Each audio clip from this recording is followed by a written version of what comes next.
What is going on, guys? Welcome back to another video here on the Matthews Card YouTube channel. In this video, I'm going to be breaking down every single card that I bought, sold, and traded this week. We have over $10,000 worth of deals, including purchases and sales and trades. I hope you guys enjoy this video because it's about to be crazy. So as you can see, my desk is filled with cards and stuff. I'm going to clear this out of the way. Some of this is pickups that we've already sold and then just pickups that haven't sold yet. So let's get straight on into it. First, I'm going to break down the pickups that haven't quite sold yet at the time of this clip. The Stairmasters Wemby out of 49 right there. The Cosmic Blue Ohtani at a 99. This one is super cool. Color match blue. Brandon Miller out of 49, I believe, on the finals. Now, this one is interesting because he doesn't have Contenders autos, because he doesn't have any Panini autos. And normally for me, the Contenders autos are like the coolest ones. I really love them.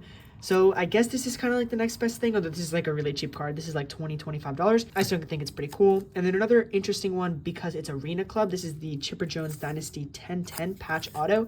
Personally, for me, I don't think Arena Club really adds any value in like a 9.5 or a 9, but on a thick patch card like this in a 10, I'm going to take a slight premium. Like, I think this is probably like an $180 card raw, so I'd probably put this one in at 2 to 220. 10 to 15% benefit. Now, that's not a hard and fast number you can use for anything, but I believe that this one is worth slightly more than raw. Now, let's go into sales that we have sold already, / pickups that we've sold already. I think these two I've already shown on camera, but we paid $166 for these two and sold them for $175.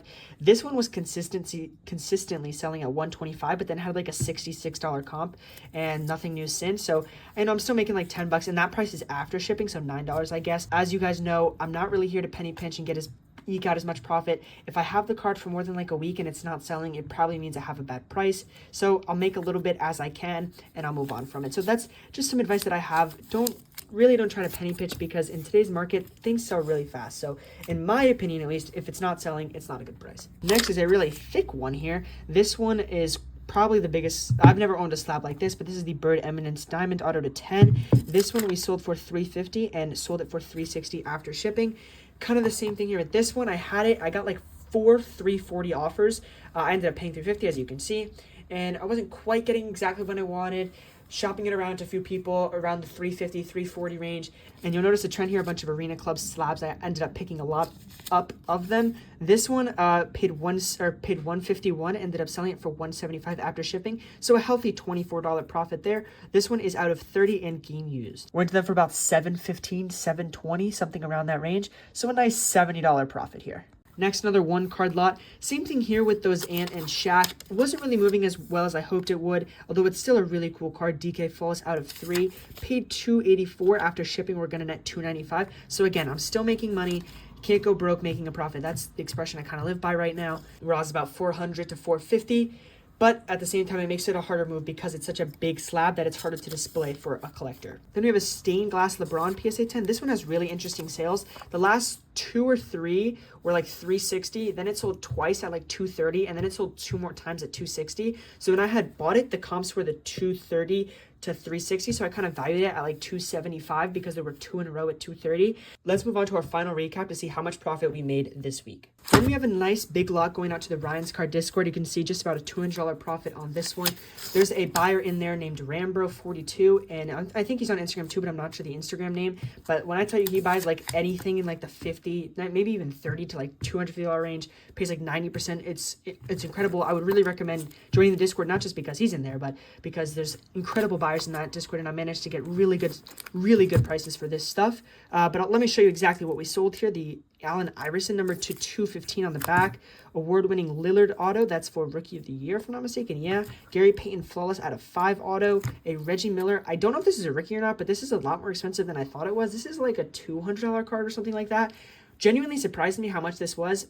I thought he was in the league longer than that, but maybe it says on the back. It rarely comes up for me, but on a card like a 101, it's kind of advantageous to trade it for cash or something more liquid, because 101s are going to be a different value to most people. Some people might say 16, 17, 18, 2, I might say 1,000. So that's why I kind of got rid of this one. I'm very happy with the trade, obviously, because I'll make exactly what I wanted to make on it, but I am sad to see this one go. That's really expensive to me. Barkley Flawless out of 25. Kid Auto number to 49 from 1 and 1. And then finishing this lot off with the Damian Lillard Downtown PSA 9. There's one more that was underneath that. LaMelo Ball Blue Mosaic out of 99. And then I actually have 2 more pickups that are sitting beside me that I forgot that I bought. These are coming from Bush Bombs on Instagram. I think I paid like $110 for these two. And everybody's saying, why is he buying Frank Ntilikina patch autos? This is a birthday gift for one of my close friends who we kind of have a gag with Frank Ntilikina. He was his favorite player in the Knicks, sort of.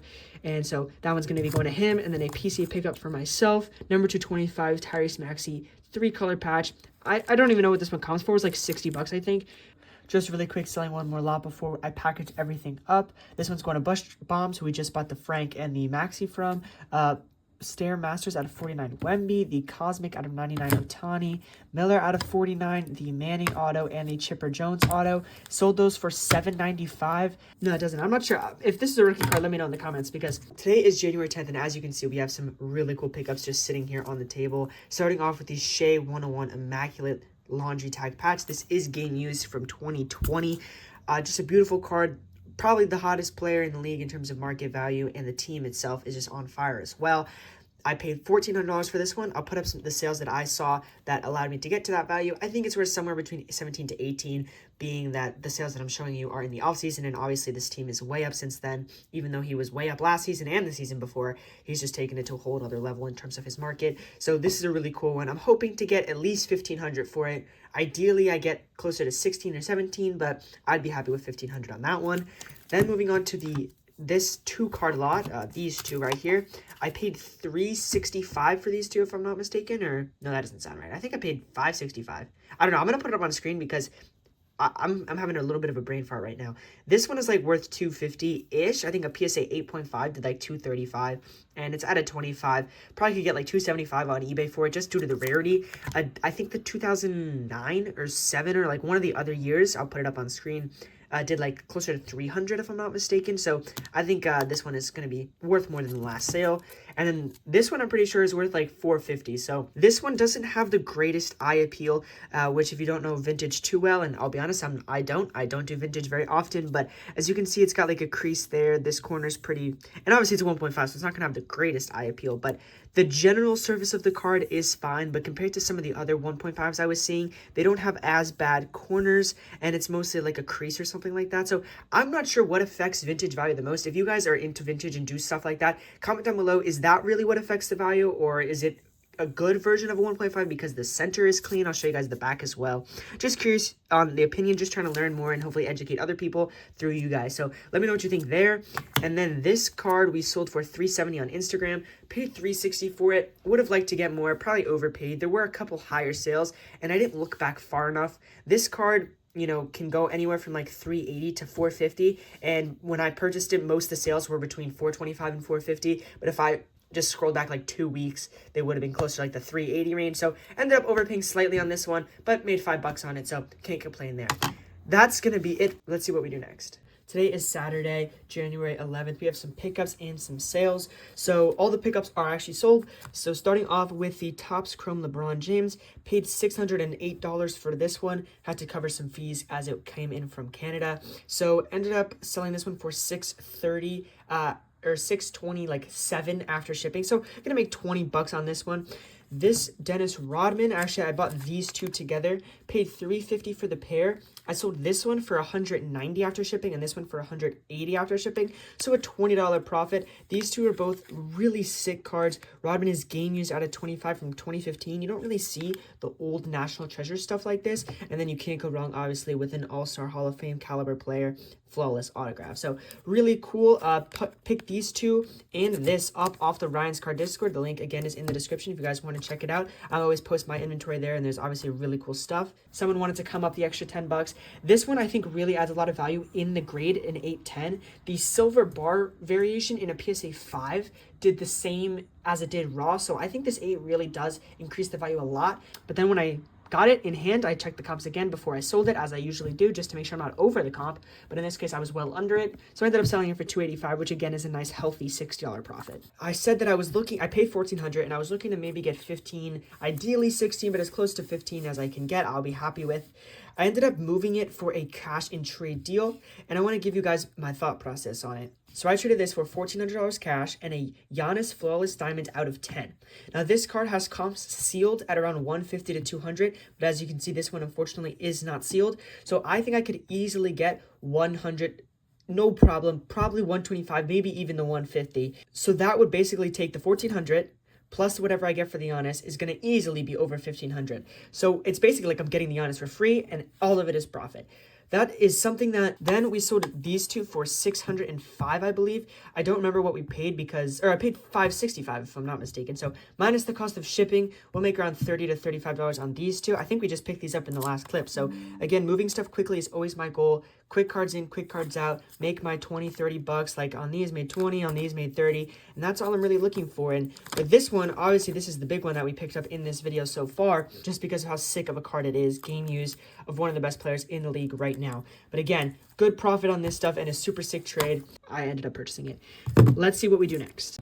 Before I tell you exactly how much we sold and made this week, I want to remind you guys that I am always buying cards $50 to $2,000, NBA, NFL, MLB. I'll look at anything really, but those are the main sports. Best way to hit me up is on Instagram. You can also look up my name, Matthews Cardboard, on the Discord. Now this week, our total cost of goods sold was $4,889, which is pretty high. Again, we had a lot of really good sales, a lot of really good pickups, and that is not including that Shea 1 of 1. I'm going to include that in next week's video once I actually finish that deal. The total revenue made from those sales, including the price of shipping, is $5,359 for a total profit of $470, which is just under 10%, which is perfect bread and butter number.